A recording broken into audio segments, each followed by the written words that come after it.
ગાડી વાળી એક જ જાન છે ભારતીય જનતા પાર્ટીની, એમાં નરેન્દ્ર મોદી બેઠા. કે નરેન્દ્રભાઈ વડાપ્રધાનના ઉમેદવાર છે, બીજો કોઈ તમારા ધ્યાનમાં છે?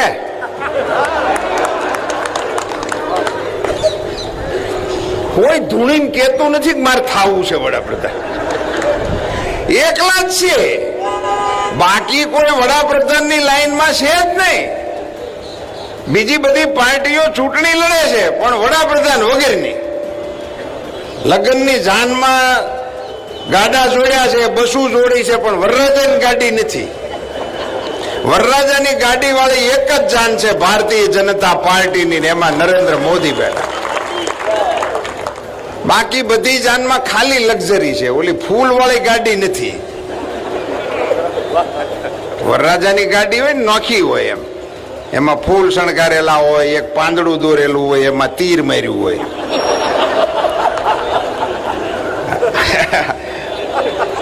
અહીંયા રણછોડભાઈ તમારા વખતમાં, જોધાજીના વખતમાં આવું નહોતું. જો તમે પણ ગુજરાતની પડે પડની અપડેટ મેળવવા ઈચ્છતા હો તો હમણાં જ આ ચેનલને સબસ્ક્રાઇબ કરો અને સાથે સાથે કમેન્ટમાં આપેલી લિંક ઉપર ક્લિક કરીને ખાસ આપણા વોટ્સએપ ગ્રુપમાં જોડાવવાનું ચૂકશો નહીં. નમસ્કાર, તમારા બધાનું સ્વાગત છે ધ કાજલ સુવા યુટ્યુબ ચેનલ ઉપર. અહીંયા રણછોડભાઈ તમારા વખતમાં, જોધાજીના વખતમાં આવું નહોતું. ગાડામાં બેહારીને લઈ જતા, ટ્રેક્ટરમાં નાખીને લઈ જતા. હવે આવી સગવડતા થઈ છે. પણ આખા દેશમાં કોઈ પાર્ટી મગનું નામ મરી નથી પાડતી. મોદીને કાઢો તો બિહારો કોને, ઈ કોને? એનું નામ નમૂદ નથી. હાથમ આઠમના જુગારની જેમ બિલન રમે છે. પરંતુ એ પહેલાં હજુ સુધી જો તમે આ ચેનલને સબસ્ક્રાઇબ ન કર્યું હોય તો ખાસ આ ચેનલને સબસ્ક્રાઇબ કરી લેજો, કારણ કે આ ચેનલ પર તમને મળશે ગુજરાતને લગતા તમામ મોટા સમાચારો, વિશ્વની ટોપ માહિતી, સાથે સાથે એગ્રીકલ્ચર એટલે કે કૃષિને લગતી તમામ માહિતી, સરકારી ભરતી, સરકારી યોજનાને લગતી તમામ માહિતી મેળવવા માટે ધ કાજલ સુવા ગુજરાતી સમાચાર યુટ્યુબ ચેનલ એટલે કે આ ચેનલને સબસ્ક્રાઇબ કરવાનું બિલકુલ ભૂલશો નહીં. અને સાથે સાથે ખાસ કરીને આપણા વોટ્સએપ ગ્રુપમાં પણ જોડાવાનું ચૂકશો નહીં. લિંક જે છે તે કમેન્ટમાં પિન કરેલી છે અને ડિસ્ક્રિપ્શનમાં પણ આપેલી છે. આ લિંક ઉપર ક્લિક કરીને તમે આપણા વોટ્સએપ ગ્રુપમાં જોડાઈ શકો છો. બહુ દાંત કાઢે છે, અનુભવ છે. બંધ રમે છે, બંધ.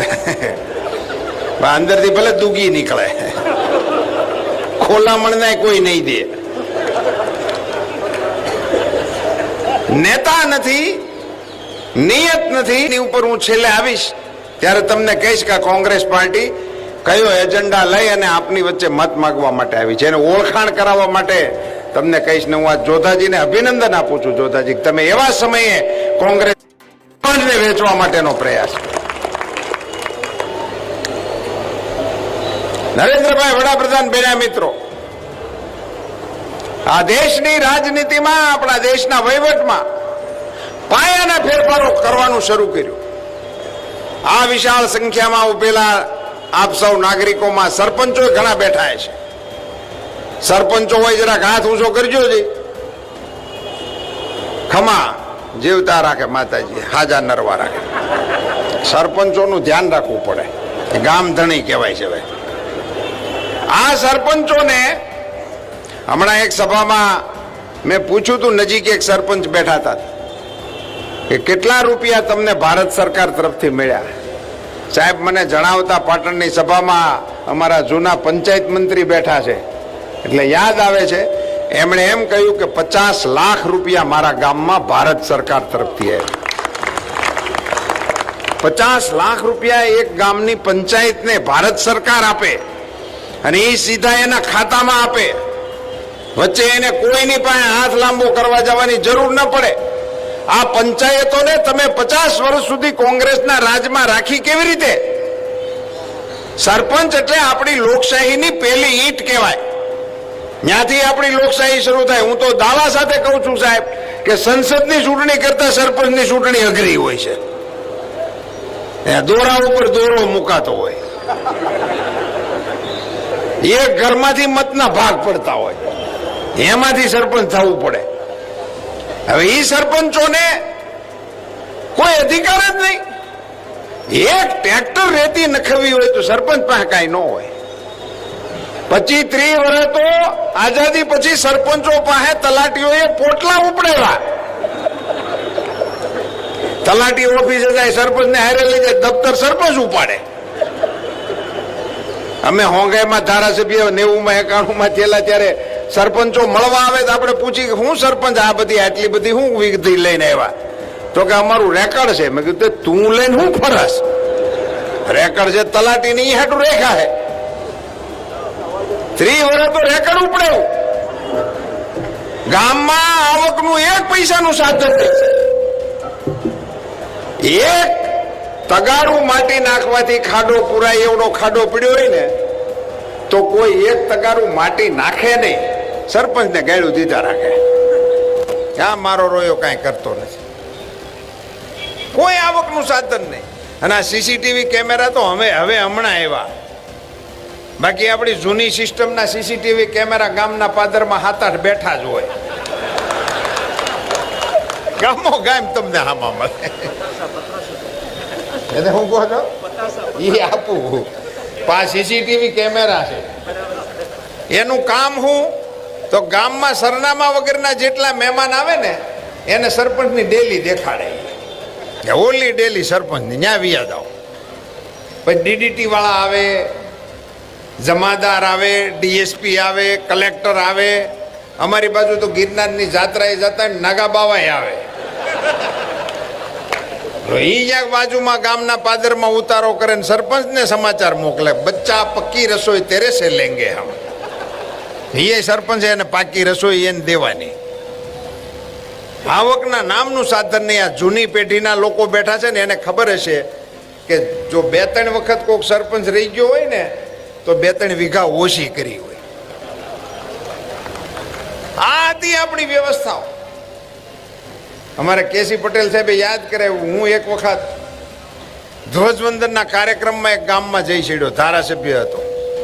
એ કેદુના કહેતા સાહેબ અમારા ગામમાં ક્યારેક આવો કાર્યક્રમમાં. હું જઈ છેડ્યો, 10-15 મિનિટ વહેલો ગયો. પંચાયત ઓફિસમાં મને બેહાડ્યો. સરપંચે આવીને પટાવાળાને ઓફર કરી. ગામડામાં શું હોય બીજું, છોકરાઓ આવે નિશાળના, ધ્વજ ફરકાવે, 1-2 ગીત ગાય અને પતાહા ખવડાવે, છોકરાઓને વેચી દે એટલે 15મી ઓગસ્ટનો કાર્યક્રમ પૂરો થાય. સરપંચે પટાવાળાને કીધું કે પતાહા લઈ આય. પટાવાળો પતાહા લેવાઈ ગયો. 7-8 મિનિટમાં પાછો આવ્યો ખાલી ઠેલી લઈ. હવે ઈન સરપંચ બે બહાર મળીને વાત કરી લે તો કાંઈ વાંધો નહીં. તો મારે અહીંયા તમારો ટાઈમ અટણ ન બગાડવો પડ્યો. પૂછ્યું એટલે શું થયું? પટાવાળાએ કીધું કે શેઠે ના પાડી, પંચાયતને ખાતે ઉધાર નહીં મળે.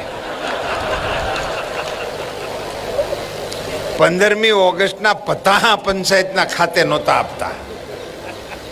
મેં એક પટાવાળાને પૂછ્યું કે તને શું આપે છે? તો કે મને ચાવી આપે પંચાયત ઓફિસ ખોલવાની, રોકડમાં કાંઈ નહીં.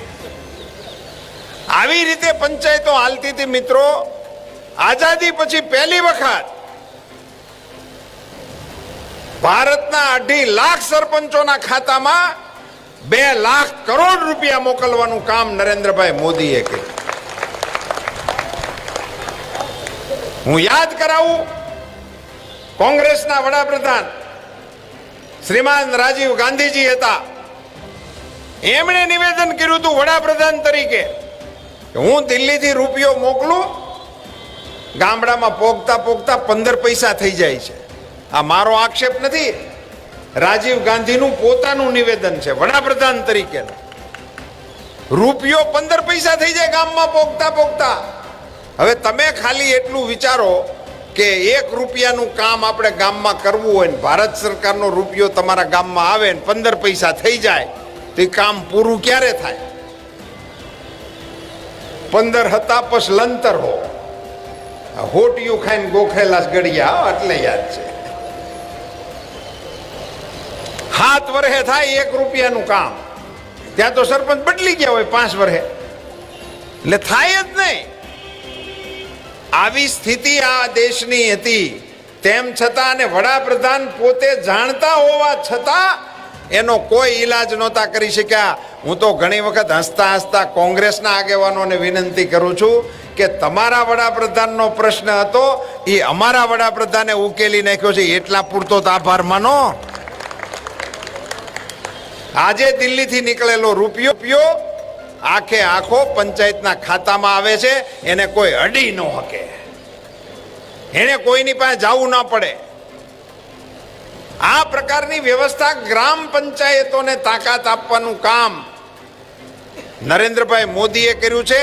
હું આ વિસ્તારના તમામ સરપંચોને વિનંતી કરું છું, આપણા ગામડાના રિવાજ છે કે આપણે કોકને ત્યાં જમવા જવાનું વરાનું આમંત્રણ આવે ને તો ઘરે આપણું લિસ્ટ જોઈને જઈએ છીએ કે એને આપણે ત્યાં શું સાંડલો કર્યો તો જોઈને જાવ છો ને, અને પછી એ પ્રમાણે ત્યાં લખાવવું પડે.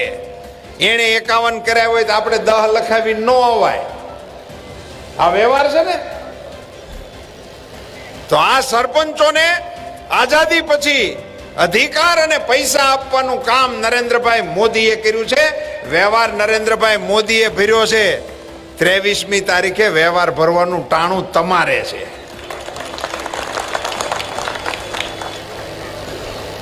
હવાઈઓ વ્યવહાર ભરવાનું ચાલુ કરજો એટલે વધતું જાય. આ વાત તમારી વચ્ચે કરવા આવ્યું છે. મિત્રો, જેમ ગ્રામ પંચાયતને મજબૂત કરી એમ નરેન્દ્રભાઈએ ખેડૂતોના ખાતામાં 2000 રૂપિયા નાખ્યા. રાજ્યની સરકારે 1150 કરોડ રૂપિયા ખેડૂતોના ખાતામાં નાખ્યા. ભારત સરકારે 2000 નાખ્યા ને મિત્રો, એ વાત સાચી છે. પણ એ કાર્યક્રમ જો તમે જોયો હોય ટીવી ઉપર, ઉત્તર પ્રદેશની એક સભામાં નરેન્દ્રભાઈ આ કિસાન સન્માન યોજનાને લોન્ચ કરતા હતા મંચ ઉપર, એના હાથમાં એક ટેબ્લેટ હતી. એ ટેબ્લેટનું એક બટન નરેન્દ્રભાઈએ દબાવ્યું, 1 મિનિટની અંદર હિન્દુસ્તાનના 1 કરોડ ખેડૂતના ખાતામાં 2000 રૂપિયા વીઆઈ ગયા. 1 મિનિટમાં 1 કરોડ ખાતાની અંદર પૈસા ગયા, 2000 રૂપિયા. કોંગ્રેસના એક નેતાએ નિવેદન કર્યું કે આ રકમ બહુ મામૂલી આપી. આપ્યું એ સારું કર્યું, પણ રકમ બહુ મામૂલી આપી. ભાઈ, તમે જન્મીન જદુકુળમાં હવા રૂપિયો નથી લખાવ્યો કોઈ દી. આને હેના મામૂલી કયો છો? તમે અગાઉ કોઈ દી લખાવ્યા હે? કોઈ દી નથી આપ્યા. 2000 રૂપિયા જમા કરાવ્યા, 6000 રૂપિયા આપવાનો નિર્ણય કર્યો, અને આ સમાચાર કોઈ દી. આને હેના મામૂલી કયો છો? તમે અગાઉ કોઈ દી લખાવ્યા હે? કોઈ દી નથી આપ્યા. 2000 રૂપિયા જમા કરાવ્યા, 6000 રૂપિયા આપવાનો નિર્ણય કર્યો, અને આ સમાચાર રાહુલજીને મળ્યા. મગજ હેઠું જુવાન આદમી છે ને. મોદી 6000 રૂપિયા આપે, અમે 72000 આપશું. આદમી આંસકો મરી ગયો. કોને આપશું, ક્યાંથી આપશું, એવું કઈ નહીં. સૌથી જે 20% ગરીબી છે એને આપશું. ક્યાંથી ગણવાના, ક્યાંથી? એવું કાંઈ નહીં. કોને આપશું એ નક્કી નહીં. એક દી રાત્રે કોઈ કોંગ્રેસના નેતા આ યોજના સમજાવતા હતા ટીવી ઉપર ડિબેટમાં. હું વળી જાગતો હતો, મેં સાંભળ્યું. એમાં મને સમજણ પડી કે કેવી રીતે આપવાના છે. તો મને એમણે એવું કહ્યું ટીવી ઉપર કે તમારી જે આવક હશે ને એ 12000ની હોય તો કાંઈ લેવા દેવાનું છે નહીં, પણ તમારી આવકમાં 12000માં જેટલા ઘટતા હશે ને એટલા ભારત સરકાર આપશે. એટલે 12000ની ઉપરવાળાએ તો ભૂલી જવાનું. 12000થી નીચેના જે છે એમાં પેલા મનરેગા વાળા 300 રૂપિયા વાળા આવે, સૌથી છેલ્લે ઈ કેડર આવે. તે 300 રૂપિયા લેખે એને 10000 મળે, એટલે એને 2000 આપવાના થાય. 2000 આપવાના, 72000 ની વાત કરવાની. આવી સ્કીમ લેવા મારા વાલા. આવું કઈ અને મત લેવા માટે નીકળેલી આ કોંગ્રેસને મિત્રો 60 વર્ષના શાસનમાં કોઈ દિવસ યાદ ન આવ્યું કે આને પૈસા અપાય, પણ મોદી સાહેબે 6000 નાખ્યા એટલે એને 72 લખાવ્યા. આપવા લેવાનું કઈ છે નહીં. આપવું હોત તો વહેલેથી એના હાથમાં ધંધું હતું, પણ એવું કશું કર્યું નહીં. મિત્રો, આપણે સૌ ગામડાના માણસો છીએ, સાધારણ માણસો છીએ, નાના માણસો છીએ. ઘરમાં હાજુ માંદું થાય ત્યાં સુધી તો આપણે પહોંચી વળતા હોય, પણ કોકને હાર્ટનો પ્રશ્ન આવે, કોઈકને કિડનીનો પ્રશ્ન આવે, અને આવી અઘરી ચીજો આવે એના તો લાખો રૂપિયામાં બિલ આવે. હાર્ટ એટેકના પેશન્ટને તમે દવાખાને લઈ જાઓ અને એની સ્થિતિ ગંભીર હોય, તમે ડોક્ટરને કહો કે અમારું દર્દી પીડાય છે, થોડુંક વધારે પડતી અને મુશ્કેલી છે, તો ડોક્ટર આવીને એને એક ઇન્જેક્શન આપે, તેની પીડા બંધ થઈ જાય, એની સારવાર થાય. પણ સારવાર થયા પછી એનું બિલ આવે તો એની હારે જે ગયા હોય ને એની ઉપર બીજો એટેક આવે, એના કુટુંબ ઉપર એટેક આવે. આની અત્યાર સુધી કોઈ ચિંતા ન કરી. આપણે ગામડા વાળાએ તો નિદાનને અભાવે કેટલાય બાળી દીધા. હાર્ટ એટેક આવતો તો ગામડા વાળા શું કે ને, છાતીના પાટિયા ભીહાય છે, એટલે ફાળિયા શેકી શેકીને ઊના કરીને શેકે, કલાક શેકે જાય, કામ એનું પૂરું થાય, પછી બાળી દે. માતાજીનો રથ ફરી ગયો. આવું કરી કરીને કેટલાય બાળી દીધા. અને દવાખાને જાય ને લાખોના બિલ આવે. પછી અમને કેટલાયના ફોન અમે સાંભળેલા છે, ખુદ મેં, કે સાહેબ અમે અહીં દાખલ થયા, અમને ખબર નહોતી, ફલાણા ભાઈ અમારી હારે હતા, એ અમને અહીં મૂકી ગયા, હવે 2.5 લાખનું બિલ આવ્યું છે, અમારી તો કોઈ તેવડ નથી, આનું કાંઈક વ્યાજબી કરાવો. વ્યાજબી આપણે કરાવીને કેટલું કરાવીએ? આપણે ફોન કરીએ 500 રૂપિયા ઓછા લે, પણ એનો તો લાખના બિલ હોય, એમાં શું થાય? મિત્રો, આ પીડાનો હિન્દુસ્તાનની રાજનીતિમાં પડેલા કોઈએ નતો વિચાર કર્યો. દર્દીઓને મદદ કરવાનો વિચાર ગુજરાતમાં નરેન્દ્રભાઈ મુખ્યમંત્રી હતા ત્યારથી લઈને વડાપ્રધાન સુધી એકમાત્ર રાજકીય નેતા છે જેણે પ્રજાની પીડાનો અહેસાસ કર્યો ને એને માટેનો રસ્તો કાઢ્યો. દેવદૂત જેવી 108 મુખ્યમંત્રી હતા ત્યારે આપણને આપી, અને અત્યારે 50 કરોડ નાગરિકોને 5 લાખ રૂપિયાના વીમાનું કવચ આપ્યું. મિત્રો, દવાખાનું છે એ કાંઈ નોટિસ આપીને થોડું આવે છે કે આવતી 7 તમને એટેક આવશે? તો ગમે ત્યારે વહેલી સવારે ઉપાડે. એટલે માણસો ફસાઈ જાય. પણ આજે હું હમણાં અહીંયા આગળ સભામાં ગયો તો અચરતભાઈને ઘેરે ઉતર્યો તો થરા, ને મને એક ભાઈ મળવા આવ્યો, રામ રામ કરતો તો, નાનો જાણ હતો, એના હાથમાં નીડલ હતી. એટલે મેં અમલથી ખબર પૂછી, ભાઈ કઈ તબિયત નથી બરાબર, આ બધી બાટલા ચડાવ્યા છે? તો મને એણે કીધું એનું નામ છે ચિરાગ દરજી, થરાનો 35-40 વર્ષનો જુવાનડો હતો. મને કે સાહેબ મેં પથરીનું ઓપરેશન કરાવ્યું. મેં કીધું હવે સારું છે? મેં કીધું સરસ, સભામાં આવ્યો છું ને સાહેબ, સારું હોય તો જ આવ્યો ને. પણ પછી એણે મને વાત કરી, મને ગમી એટલે તમારી યારે શેર કરું છું. આ બધી કાલ્પનિક વાતો નથી, રોડ ઉપર હામી મળેલી વાતો છે. ચિરાગે મને કીધું કે સાહેબ હું પ્રાઇવેટ દવાખાનામાં પૂછવા ગયો તો, મને 50,000 રૂપિયા આ ઓપરેશન માટેના કીધા હતા. હું શેલબીમાં ગયો, મા અમૃતમનું કાર્ડ આપ્યું, 1 રૂપિયાના ખર્ચ વગર હું સાહેબ ઓપરેશન કરાવીને પાછો આવ્યો. આવા સમાચાર જ્યારે આપણે સાંભળીએ ને ત્યારે આપણે સરકારમાં બેઠા છીએ, લોકોએ મત આપ્યા છે, અને મત થકી બનેલી સરકારમાંથી સામાન્ય માણસોને કેવી રીતે મદદરૂપ થવાય છે.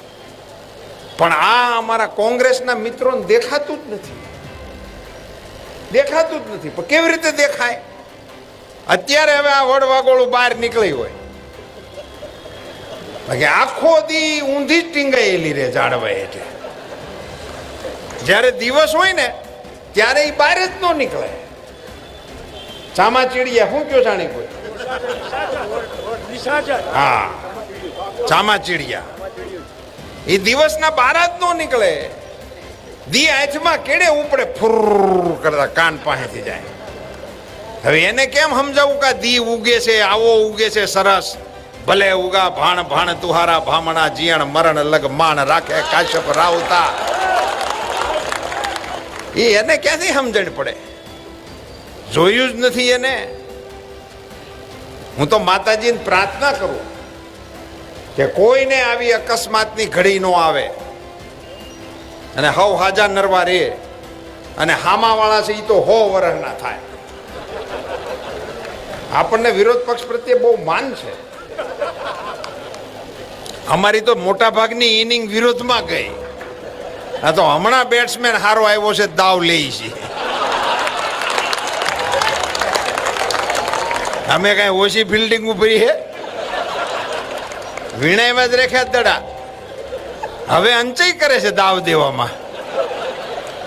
હજી તો 5 જ થયા છે. ખમો, ફિલ્ડિંગ ભરાવે છૂટક્યો છે.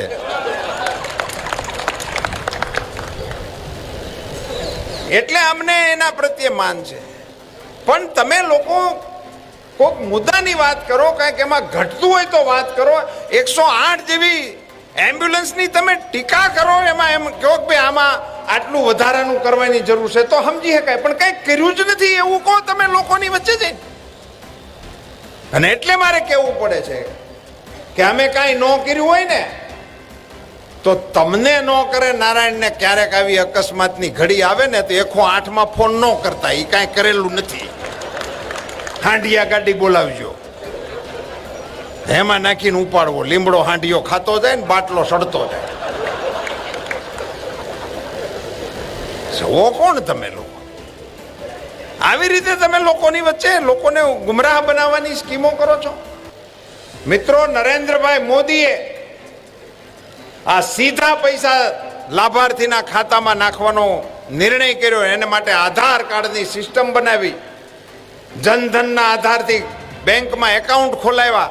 બેંકનું એકાઉન્ટ ને આધાર કાર્ડ એ બેયને જોડીને જેના પૈસા હોય એના ખાતામાં જાય એવી યોજના કરી. એની અસર શું થઈ છે જાણો છો? કેસી સાહેબ, 1 કરોડ લોકો એવા નીકળ્યા જેનો જન્મ જ નહોતો થયો, એના ખાનામાં સબસિડીઓ જાતી હતી. 1 કરોડ. અને લોકો તો સમજ્યા વિધવા સહાય જાતી હતી, જન્મા વગરની વિધવાઓ. જન્મા હોય ને વેલા લગ્ન થઈને આ વિધવા થયા હોય સમજી શકાય. જન્મા જ નહોતા, એની વિધવા સહાય. નિશાળમાં ભણવા દાખલો જ ન બેહાડ્યો હોય એની સ્કોલરશીપ. 1 કરોડ નાગરિકો આવા પકડાણા ખોટા નામ વાળા. અને 1 કરોડ નાગરિકોની વાહે 1 લાખ કરોડ રૂપિયા ભારત સરકારના બચી ગયા. 1 લાખ કરોડ.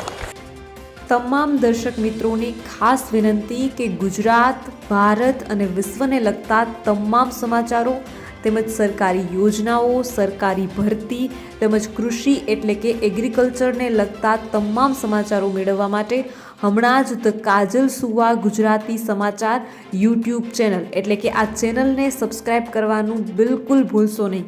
કારણ કે આ ચેનલ પર તમને મળી રહેશે વિશ્વના તમામ સમાચારો, એ પણ સાચી અને સચોટ માહિતી સાથે.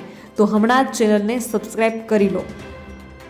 તો બસ આજના વિડીયોમાં એટલું જ. જલ્દી જ મળીશું એક નવા વિડીયોની સાથે. ત્યાં સુધી જોતા રહો ધ કાજલ સુવા યુટ્યુબ ચેનલ. નમસ્કાર.